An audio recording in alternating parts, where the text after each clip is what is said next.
Continuamos con el punto 2, el amplio abanico de las nuevas psicologías del texto de la profesora Julieta Malagrina. Las corroboraciones empíricas de los neurofisiólogos y de la teoría de la evolución corrieron el suelo de lo pensable y delimitaron la posibilidad de plasmar en una nueva lógica del funcionamiento mental psicológico. Desplazaron la conciencia como totalidad, como perfección, como control. Fue difícil explicar su origen, situarla y explicarla. Se habilitó a pensar la continuidad nerviosa y la continuidad en los cambios evolutivos. Una concepción a la vez genética y dinámica. Una parte del psiquismo se opone a sí misma siendo de la misma naturaleza. Por la teoría de la evolución, jerarquiza niveles de complejidad crecientes. El nivel superior procede del inferior a la vez que lo rechaza dominándolo. Como ejemplos, pueden estimarse los siguientes desdoblamientos en las distintas teorías. Conciencia, inconsciente, funciones psicológicas superiores, funciones psicológicas elementales, actividad representativa, actividad sensoriomotriz. El desdoblamiento de los tiempos permitió construcción de distintas hipótesis sobre el desarrollo psicológico. La mente, que confronta a la mente en el pasado con el uso de la memoria, dinámicas interiores que sitúan conflicto entre partes, conocimientos, instancias o esquemas, surgimiento de nuevos esquemas, instancias o funciones de diferenciación de las anteriores. El mecanismo heurístico esencial del paralelo entre la filogénesis y la ontogénesis, como esquema generador, introdujo la historia al interior del sujeto individual con organizaciones teóricas y prácticas de la psicología que respondían a distintos proyectos científicos y procedían de diferentes orígenes sociales. Se definieron nuevas posibles formas de pensamiento sobre el humano y la delimitación de nuevas formas de investigación. Mills retoma una afirmación de Danziger que muestra la forma particular que toma cada desarrollo disciplinar originado en sociedades siempre particulares. Históricamente, la psicología ha consistido en una familia de paradigmas unidos en un sentido puramente nominal. Cada paradigma tuvo su propia forma de definir qué constituían los datos, de determinar qué métodos debían usarse para recolectar datos, de definir el rol y la naturaleza de las fuentes de los datos, de ocuparse del rol y la naturaleza de los observadores y de tratar el problema mente-cuerpo. La investigación y la teoría psicológicas dependen de categorías específicas que ordenan los fenómenos y les dan carácter psicológico. Tradicionalmente, consideraban a los conceptos teóricos reflejos de la realidad, aproblemáticos y ahistóricos. Si fueran divisiones reales dentro del mundo natural, podrían llamarse clases naturales. Sin embargo, los estudios históricos mostraron que las categorías psicológicas varían con el tiempo, varían según los intereses intelectuales y tradiciones de las sociedades académicas, y además, estas variaciones preceden más que suceden los hallazgos empíricos, por lo que pueden ser llamados clases humanas. Esto muestra cómo son diferentes categorías las que se tornan valiosas para ser modeladas al interior de cada tradición científica. Las nuevas psicologías del siglo XX y sus prácticas de intervención tomaron un color particular del abanico de lo pensable que tienen consecuencias distintas para la vida de las personas objeto de su estudio. Es un ejercicio proyectar esta hipótesis con algunos de los desarrollos teóricos de mayor repercusión. La psicología conductista norteamericana, a comienzos del siglo pasado, ordenó sus bases sobre el supuesto de la continuidad funcional y la evolución desde una interpretación particular. El aprendizaje se sostenía en los procesos reflejos elementales e inconscientes. Sobre esta estructura biológica simple, las funciones más sofisticadas como el pensamiento se complejizaban gradualmente. El aprendizaje aumentaba progresivamente. La evolución de esos comportamientos era lineal, continua y culminaba en acciones completas en el adulto. El pensamiento tenía una localización corporal, se apoyaba en acciones motoras mecánicas imperceptibles. Watson afirmaba, por ejemplo, que pensar era hablar sublingualmente. La continuidad progresiva en el comportamiento tenía paralelo en la evolución de la vida. El conductismo de Watson explicaba el comportamiento humano por las mismas pautas que el comportamiento animal. Paralelo, ontogénesis y filogénesis. En tanto, los procesos fisiológicos reflejos se podían condicionar con el mismo mecanismo de aprendizaje, la asociación. Las conexiones inconscientes del comportamiento se sostenían en la homogeneidad de lo biológico, dando una silenciosa continuidad evolutiva entre los animales y la especie humana. Desde esta perspectiva, lo psicológico era un epifenómeno de lo biológico, donde la conciencia quedaba como subrogada del hábito y negada, ya que no había aceptación de un esquema dinámico al interior del sujeto.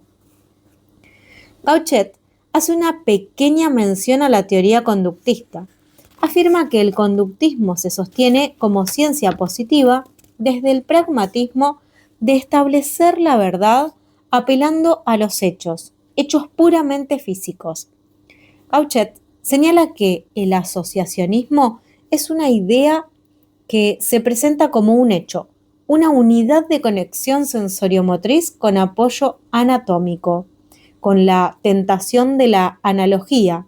El mecanismo reflejo y su funcionamiento se extrapolan hasta la complejidad de lo mental. Otro tono del mismo abanico tomó la psicología de la Gestalt. Los psicólogos de la forma también se valieron de la fiebre de cientificidad positiva de la segunda mitad del siglo XIX, ordenando el caos a través de la corroboración de leyes universales para la explicación de las distorsiones e ilusiones perceptivas. Un principio ordenador más amplio cubrió de manera sugestiva los saltos entre los órdenes de la realidad. El principio de isomorfismo permitía un paralelismo entre el mundo físico, el biológico y el psicológico, anudando imaginariamente una continuidad en el paralelismo. El campo unificaba los órdenes y daba el sentido.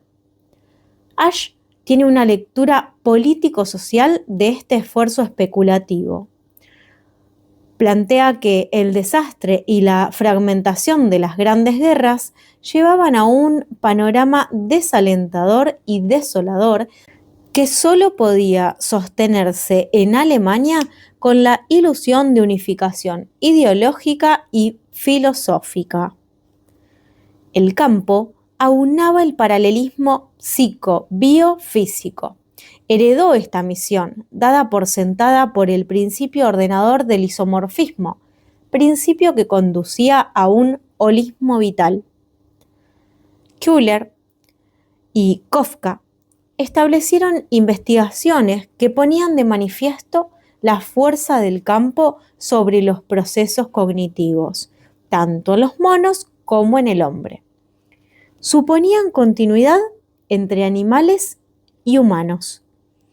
Leyes del campo funcionaban siempre y para todos los seres vivos, no eran específicas del psiquismo humano. La percepción, la memoria, la inteligencia, el aprendizaje se organizaba según la mejor forma dada, la más pregnante, la más segregada por proximidad y semejanza, la más simétrica. Preparación adaptativa holística para lo vital que excede el esfuerzo de cada individuo y su conciencia. El sistema nervioso sano aseguraba la continuidad funcional preparada para la adaptación vital. El humano puede interpretarse con las mismas categorías que los animales en su psicología, filiándose en la misma evolución vital. La Gestalt no atiende a un evolucionismo que dé cuenta de saltos o cambios evolutivos en el individuo. Era en la ontogénesis sincrónica, sin atención a un desarrollo ni un esquema dinámico al interior del sujeto que tenga que reordenar su organización ni desdoblarse. No se interesa en la progresión de la complejidad de los comportamientos en los sujetos, más bien recorta observables que presentan cierta estabilidad durante la vida. El registro de la novedad, la comprensión brusca que resuelve los problemas inconscientemente. El insight resolutivo es independiente del acto interpretativo. La significación no se constituye por un esfuerzo de la voluntad, no del yo, deviene a pesar de la conciencia, la excede, era un orden propio del campo, una organización dada, una forma. En los desarrollos de la psicología de la inteligencia, la fisiología y la evolución también ordenaron el escenario de lo posible. La psicología genética usó el nuevo modelo al ordenar la inteligencia como una progresiva construcción que, apoyada en la inteligencia como una progresiva construcción que, apoyada en el reflejo compartido con todos los mamíferos, iba del esquema sensoriomotor más simple, que sería el ejercicio del reflejo ya específico del humano, hasta la inteligencia formal, la mayor sofisticación adaptativa patrimonio de la humanidad. Los esquemas de acción eran inconscientes, primero elementales, rústicos y prácticos, luego mental y reflexivo.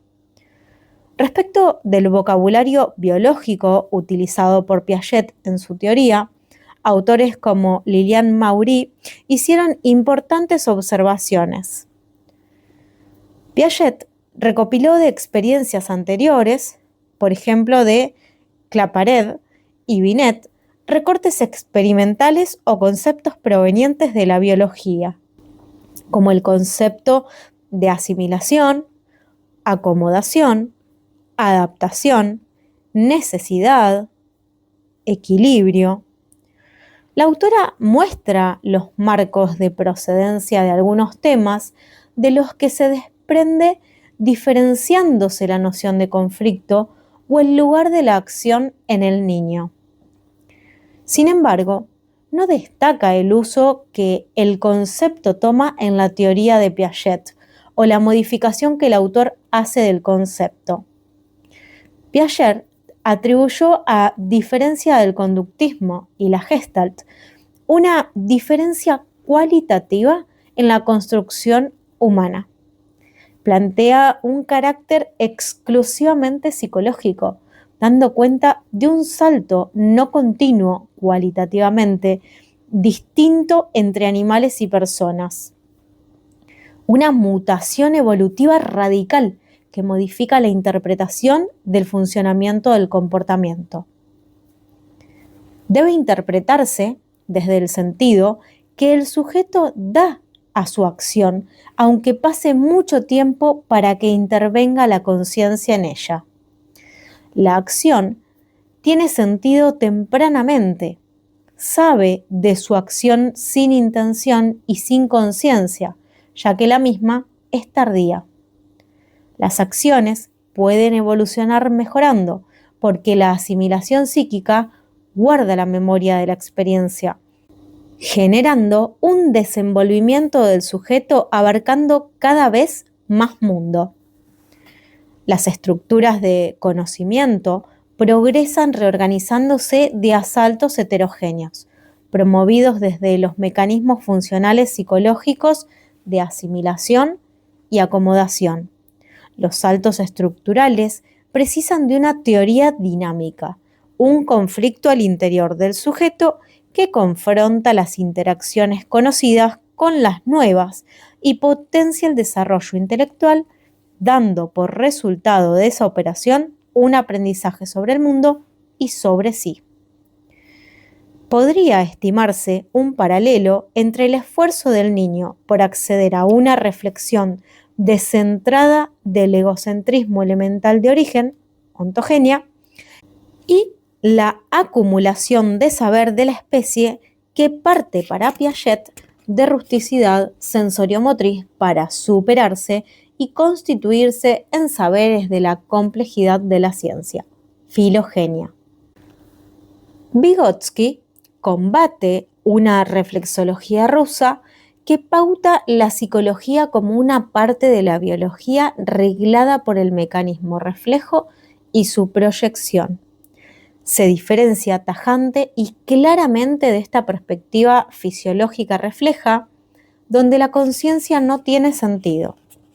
Sin embargo, su propuesta no escapa a los coletazos de la unificación del sistema nervioso en fisiología. El bebé depende de la constitución biológica y refleja característica de su especie para iniciar la construcción de un psiquismo y volverse ser humano. La psicología histórico-cultural considera que el ser humano se constituye como tal cuando puede hacer surgir de las funciones elementales psicológicas otras más sofisticadas que se diferencian de las primeras por la interacción de los humanos y la interiorización de la actividad, generando en la ontogénesis a las psicologías superiores. Tampoco escapa a las posibilidades y condiciones del pensamiento promovidas por la teoría de la evolución. El desarrollo se ordena en etapas que muestran los cambios de la evolución ontogenética para que el individuo se constituya en humano. No podría pensarse una psicología del desarrollo sin el concepto de evolución. La evolución permite la novedad de nuestra especie diferenciada de los demás animales por un salto cualitativo garantizado por su condición de ser semiótico, que se convierte en sujeto en el recorrido mismo de su propia construcción, sostenida necesariamente por un andamiaje cultural al que se accede por interacción con otros humanos. Este salto lo daba cada humano en la ontogenia, así como lo había efectuado la especie en la filogenia, al diferenciarse cualitativamente con la organización psíquica exclusiva de nuestra especie. La conciencia era el resultado de la construcción. Es tardía, fruto de la interiorización de las interacciones intersubjetivas. Es producto de una modificación interna de la acción externa garantizada por la ley de doble ejecución psíquica. Toda acción debe darse 2 veces en el psiquismo para constituirse interior. Las leyes psíquicas se aprovechan de la estructura científica zanjada por las leyes de la biología, de las ciencias naturales, que legitiman una corroboración universal de la teoría.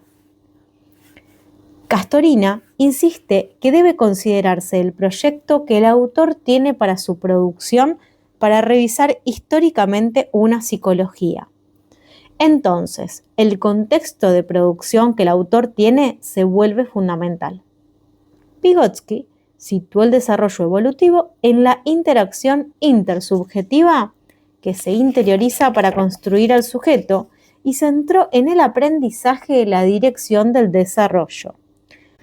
Responsabilizó a los procesos de aprendizaje y sostén en la crianza en el progreso de los aprendizajes humanos, instando a promover zonas de desarrollo en donde, con ayuda de otros humanos, las personas crecen en su capacidad de respuesta y reflexión. Esta posición es opuesta a la reflexología de Pavlov, psicología que estaba en pleno esplendor en Rusia, y desde la fisiología objetiva centraba en las conexiones de estímulos y respuestas y los procesos reflejos autorregulados, la homogeneidad del comportamiento humano. Vygotsky plantea la insuficiencia de ese modelo, acentuando que los conceptos mentales no deben dejarse de lado en los estudios psicológicos.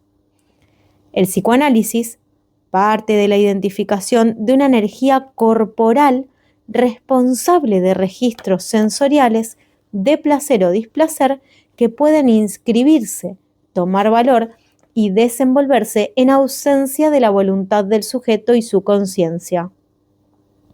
La pulsión para el psicoanálisis tiene sede en el cuerpo, necesita marcas de sentido para tejer una historia que deviene sexual y atribuye identidad al sujeto cuando se complejiza.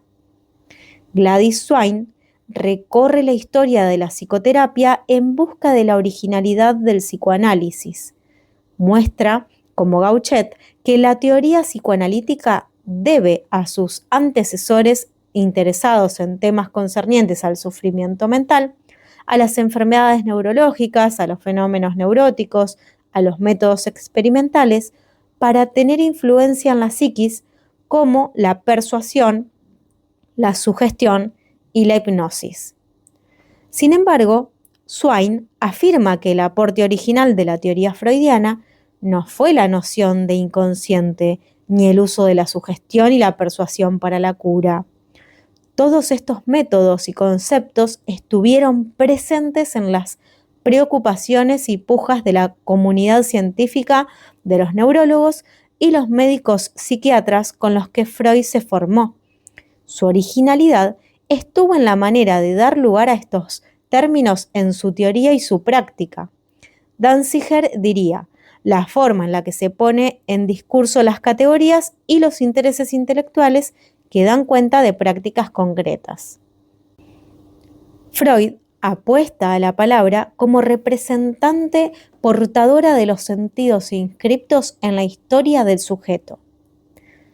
Sostiene como método un camino regresivo, en tanto desde el presente reconstruye la historia, sosteniendo como escenario del proceso un tono evolutivo en donde se desdobla un tiempo psicológico de uno cronológico. Es a través de la asociación libre, a medio camino entre la sugestión y la persuasión, que funda el dispositivo analítico que traza con el saber inconsciente del sujeto sobre su historia en el lazo transferencial con el psicoanalista. No hay conciencia en el origen de lo psíquico. Será producto de un devenir. El inconsciente primordial del psicoanálisis se sofistica para dar lugar a la conciencia que es tardía. Surge como una nueva instancia producto del roce entre el psiquismo y las exigencias de la realidad, como la dureza obtenida por cáscara de un huevo al tocar el aire. Por ejemplo, en la tópica freudiana de 1923, Freud contempló un criterio evolutivo en el interior de lo psíquico. En tanto de la dinámica interior surge el yo como una parte del ello modificada por la influencia del mundo exterior, una diferenciación de lo mismo. La conciencia era solo una parte de lo psíquico. Surgía de un conflicto de intereses entre los deseos y la realidad. Su constitución era tardía y débil. Era a su vez el escenario de los síntomas. Desde la conciencia se sufren los síntomas, se padecen los fallidos y se recuerdan los sueños. Es la débil portadora de la angustia. Un esquema dinámico opone inconsciente y conciencia, que provienen del mismo origen. Stephen Jay Gould establece una ardua crítica a la especulación freudiana que sostiene el paralelismo entre ontogenia y filogenia, sin ninguna pauta probatoria. El niño, el psicótico, el neurótico y el hombre primitivo forman parte del pasado del hombre. El sufrimiento sintomático altera, desvía la secuencia evolutiva, desdoblando el tiempo lineal. Gould explicita cómo Freud se aprovecha de la ley biogenética de Haeckel para dar legitimidad a estos razonamientos sugestivos.